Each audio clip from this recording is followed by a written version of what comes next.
Magandang hapon, bagong Pilipinas. Una sa ating mga balita. Nagdadalamhati ngayon ang mababang kapulungan sa pagpanaw ni Antipolo 2nd District Representative Romeo Romy Acop. Ilang mga kongresista na rin ang nagpahayag ng kanilang pakikidalamhati sa naulilang pamilya ng mambabatas. Habang inalala rin nila ang mga mahalagang naiambag ni Representative Acop sa Kamara. Si Julian Bunag, una sa Balita Live. Julian?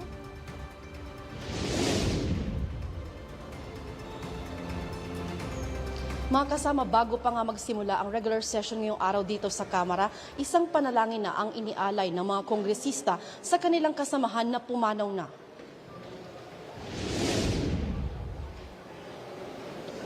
Sa pagsisimula ng sesyon sa plenaryo ng Kamara, pinangunahan ni Cavite 6th District Representative Antonio Ferrer ang isang panalangin kasama ang pagbibigay parangal para kay Antipolo 2nd District Representative Romeo Romy Acop. Sa inilabas na pahayag ng mga anak ng kongresista, kinumpirma ni na Philip, Rina at Carla Acop ang pagpanaw ng kanilang ama.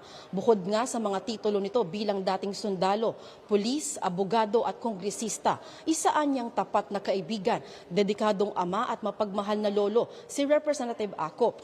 Nagpaabot naman ng pasasalamat ang magkakapatid sa lahat ng nag-alay ng panalangin at mensahe ng pakikiramay sa kanilang pamilya. Bilang kapwa kongresista naman at kasama sa mababang kapulungan, nagpaabot din ng kani-kanilang mga pakikiramay ang mga kasama ni Representative Acop sa Kamara. Ayon kay House Speaker Bogie D, isang mabuting halimbawa ang kongresista ng integridad sa pagsiserbisyo sa publiko. Ang mga tungkulin na anyang ginampanan ni Representative Acop ay may malinaw na paninindigan na ang batas ay para sa kapakanan ng mga Pilipino at ang pagkakaroon ng kapangyarihan ay isang pananagutan at hindi isang pribilehiyo.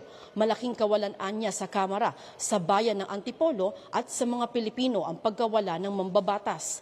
Itinuturing naman bilang isang mentor ni Lanao del Sur 1st District Representative Zia Alonto Adyong si Representative Romy Acop sa Kamara. Hindi lang anya ang paggawa ng batas ang kanyang natutunan mula rito, kundi maging ang malalim na definition ng accountability, lalo na sa mga pagdinig sa mga komite.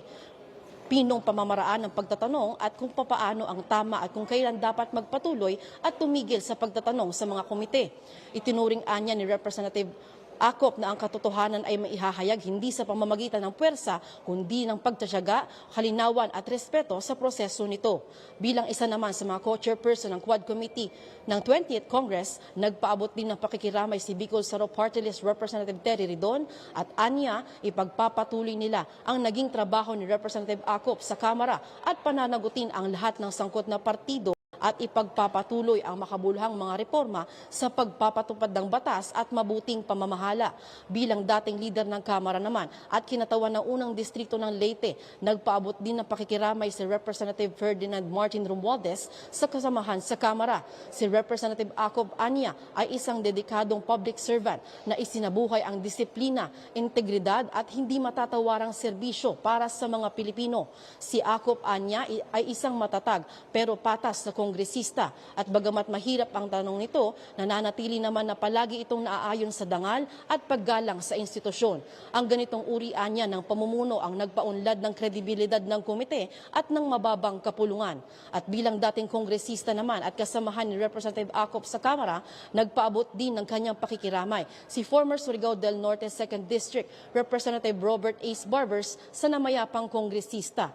Ayon pa kay Barbers, ang kontribusyon ni Acop sa bayan at serbisyo nito sa kanyang mga kasama sa Kamara ay tiyak na maituturing na isang malaking pagkawala na lubos anyang aalalahanin ng mga ito. Mga kasama, ayon pa sa anak o sa mga anak ni Representative Acop, bukas December 23 hanggang December 26 ang magiging burol ng kongresista sa Haven Angels sa Antipolo City. Mula rito sa Kamara na una sa mga balitang totoo at laging bago, Julian Bunag, alauna sa balita ng Congress TV.